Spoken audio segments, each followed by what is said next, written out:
História do dia que meu irmão colocou fogo em mim. Vocês pediram muito e eu vim aqui contar uma história minha. Então vamos lá. Pra contextualizar, eu tinha 8 anos e meu irmão tinha 5. No dia que isso aconteceu, minha mãe foi dormir e deixou eu e meu irmão na sala pra gente dormir com a TV ligada. Aí nós colocamos 2 colchões no chão e começamos a assistir um filme. Mas eu dormi muito rápido e ele ficou acordado. Aí ele foi no banheiro e lá tinha um isqueiro da minha mãe. E desde pequeno ele era fascinado em fogo. Então ele levou o papel higiênico e o isqueiro que tinha lá pra sala, sentou do meu lado e começou a brincar com o fogo. Não tinha como isso dar certo. Aí começou a queimar a mão dele e ele teve uma reação automática de jogar pra longe. E no que ele jogou, pegou em mim. E eu tava dormindo. Ao invés dele tentar me acordar ou chamar minha mãe, ele simplesmente começou a soprar. Porque ele achou que minha mãe ia ficar brava. Só que todo mundo sabe que quando você assopra o fogo, ele aumenta.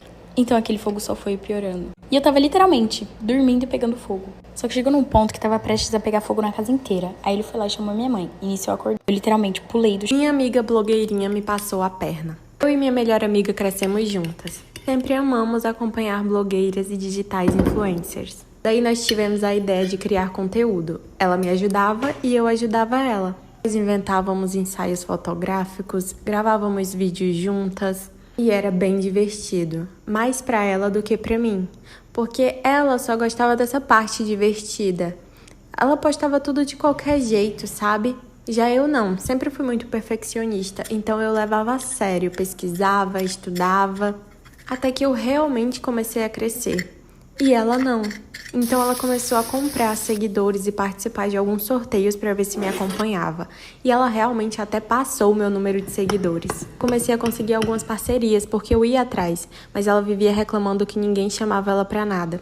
Até que algumas parcerias minhas falaram comigo dizendo que ela tinha entrado em contato com eles, falando muito mal de mim e que cobraria a metade do valor para fazer. Fugi de casa para ficar com meu namorado e deu nisso. Quando eu comecei a namorar com o Caio, eu tinha 14 anos e ele já estava no último ano do ensino médio. Quando eu completei 16 anos, a gente ainda estava namorando, só que eu estava numa fase que eu não conseguia desgrudar dele. Eu queria estar na casa dele 24 horas por dia.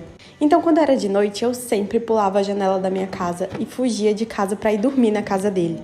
Às vezes eu conseguia voltar para casa antes da minha mãe perceber, mas outras vezes era uma briga gigantesca quando ela descobria que eu dormi lá. Teve uma vez que ela já chegou a me buscar pelos cabelos para casa.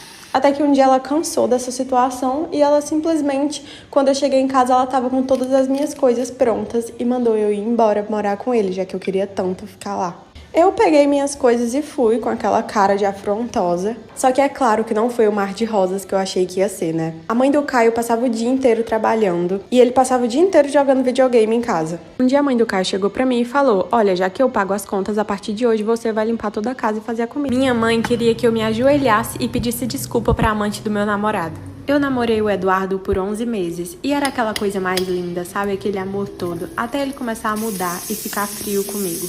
Ele nunca tinha tempo pra mim, sempre estava cansado, quando vinha na minha casa sempre dormia, mas quando era com os outros era uma felicidade enorme. Só que eu já tava bem desconfiada, né? Então eu consegui mexer no celular dele e vi um monte de mensagens que ele não era fiel a mim. Eu fiquei transtornada, simplesmente saí de mim e chamei a amante dele de vagabunda. Se já não bastasse, ele ligou pra minha mãe pra defender a menina e dizer que eu tinha chamado ela das coisas. Mas a minha mãe fez bem pior. Ela não deixou nem eu falar. Ela me humilhou, me xingou de tudo e queria me bater. Foi bem difícil, a cena foi horrível, mas eu finalmente consegui convencer minha mãe de que ele tava mentindo. Ainda bem que ela acabou acreditando que era mentira, porque ela falou que se fosse verdade, ela ia fazer eu me ajoelhar nos pés da menina e pedir desculpa pra ela. Meu namorado queria pegar a minha madrasta. Quando eu tinha 3 anos, meus pais se separaram, mas eles sempre mantiveram uma relação amigável e moravam na mesma rua, então eu sempre estava na casa de um e de outro. Já quando eu completei 12 anos, eu tive um daqueles namoros bestinhas de adolescente. E quando eu completei 17, eu comecei a namorar o Samuel, um namoro mais sério. O meu pai tinha uma mulher com quem ele era junto já fazia alguns anos e nós duas éramos muito próximas. Só que ela sempre estranhou o Samuel. Toda vida que a gente falava dele, ela criticava, falava que ele tinha carinha de sonso, que não ia com a cara dele. E sempre que tocava nesse assunto, a gente acabava brigando. Até que um dia eu pedi o iPhone dela pra tirar uma selfie e vi uma mensagem do meu namorado chegando. Quando eu abri, tinha um monte de mensagens dele dando em cima dela. Olho gordo da minha colega de cursinho. Fazia cursinho de enfermagem e andava com duas meninas. Uma delas se chamava Paola. Sempre tive aquele cabelo longo, preto, brilhoso, cheio, sabe? Mas todo sábado no cursinho, a Paola insistia em dizer que eu ficaria perfeita de cabelo curto. Todo sábado era a mesma coisa, dizendo que o meu rosto era perfeito pra ter cabelo curto e que eu deveria cortar o cabelo. O meu cabelo, de uma hora pra outra, começou a cair demais mesmo. Fiz exames, tomava vitamina, mas nada ajudava. Então eu comecei a orar uns salmos pra afastar a inveja e parou. O namorado queria pegar a minha madrasta. Quando eu tinha 3 anos, meus pais se separaram, mas eles sempre mantiveram uma relação amigável e moravam na mesma rua, então eu sempre estava na casa de um e de outro. Já quando eu completei 12 anos, eu tive um daqueles namoros bestinhas de adolescente. E quando eu completei 17, eu comecei a namorar o Samuel, um namoro mais sério. O meu pai tinha uma mulher com quem ele era junto já fazia alguns anos e nós duas éramos muito próximas. Só que ela sempre estranhou o Samuel. Toda vida que a gente falava dele, ela criticava, falava que ele tinha carinha de sonso, que não ia com a cara dele. E sempre que tocava nesse assunto, a gente acabava brigando. Até que um dia eu pedi o iPhone dela pra tirar uma selfie e vi uma mensagem do meu namorado chegando. Quando eu abri, tinha um monte de mensagens dele dando em cima dela. Olho gordo da minha colega de cursinho. Fazia cursinho de enfermagem e andava com duas meninas. Uma delas se chamava Paola. Sempre tive aquele cabelo longo, preto, brilhoso, cheio, sabe? Mas todo sábado no cursinho, a Paola insistia em dizer que eu ficaria perfeita de cabelo curto. Todo sábado era a mesma coisa, dizendo que o meu rosto era perfeito pra ter cabelo curto e que eu deveria cortar o cabelo. O meu cabelo, de uma hora pra outra, começou a cair demais mesmo. Fiz exames, tomava vitamina, mas nada ajudava. Então eu comecei a orar uns salmos pra afastar a inveja e parou. Menina mais falsa e invejosa que eu já conheci na vida. Eu trabalhava em uma loja de roupas há 4 anos e uma menina chamada Luana começou a trabalhar lá. Todas as clientes me conheciam e gostavam muito de mim, inclusive eu era muito amiga da minha gerente. Ao mesmo tempo eu também fazia faculdade de arquitetura, então todo dia, de tardezinha, meu namorado ia me buscar pra me levar pra faculdade. Quando essa menina chegou lá, eu fui super com a cara dela porque ela era extremamente simpática com todo mundo. Eu jamais iria acreditar no que estava por vir. Ela começou com uma babação enorme pra cima da gerente. Levava bolos e doces quase todos os dias pra presentear ela e ficava direto chamando ela pra saírem juntas. Toda vez que chegava uma cliente conhecida minha, ela chegava dizendo que queria só se apresentar e quando eu ia ver, ela já estava mostrando a loja inteira pra minha cliente. A minha gerente foi se afastando de mim, passou a falar somente o necessário. Minhas clientes chegavam na loja e já procuravam ela. Pra finalizar, ela também começou a reparar no meu namorado. A santinha da minha irmã. A minha irmã é 1 ano mais velha do que eu, sabe? Mas ela é daquele tipo, santinha do pau oco. E a minha mãe tem uma preferência notável por ela. Sempre foi tudo do bom e do melhor pra ela e qualquer coisa pra mim. E ela sempre deixou bem claro pra todo mundo quem era a filha mais amada, quem era a melhor filha.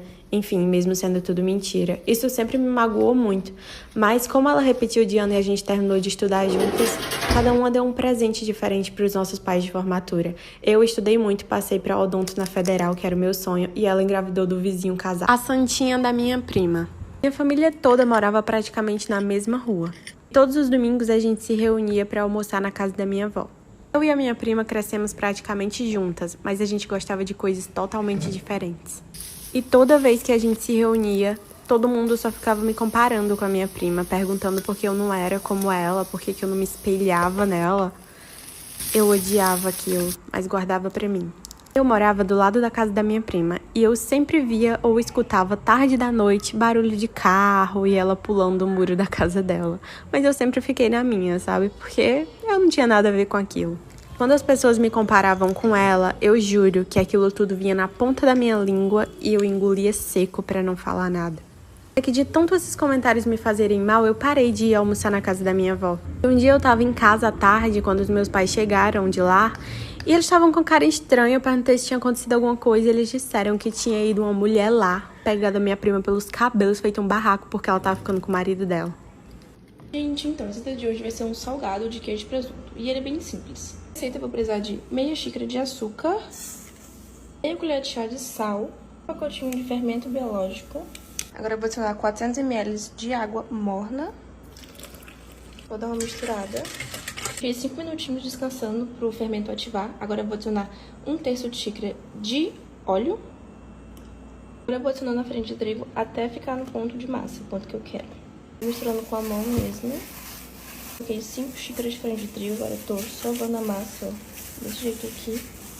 Ó, gente, prontinho, a massa ficou assim, agora eu vou deixar descansando por mais ou menos 1 hora até ela dobrar de tamanho. Gente, a massa ficou assim, ela cresceu bem, eu deixei descansando por 1 hora.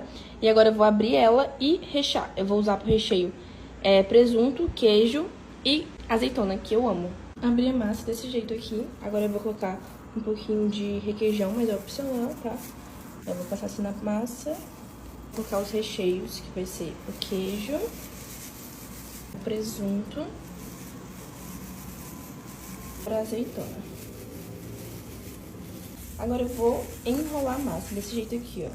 Por cima dela, fechando assim. Enrolei até o final da massa, agora eu vou cortar o excesso assim. Coloquei o salgado em uma forma, eu untei com papel manteiga, mas pode ser com manteiga também, tá? Agora eu vou passar gema de ovo em cima do salgado. E prontinho, agora é só levar ao forno. Prontinho, saíram do forno, deixei por 20 minutos a 185 graus, tá? E olha que coisa mais linda, agora eu vou provar. E ó, rendeu bastante, rendeu esse aqui ainda tem mais 2 dentro do forno. Gente, olha que delícia. Gente, ficou muito bom e a massa deu super certo. É isso, gente. Beijo!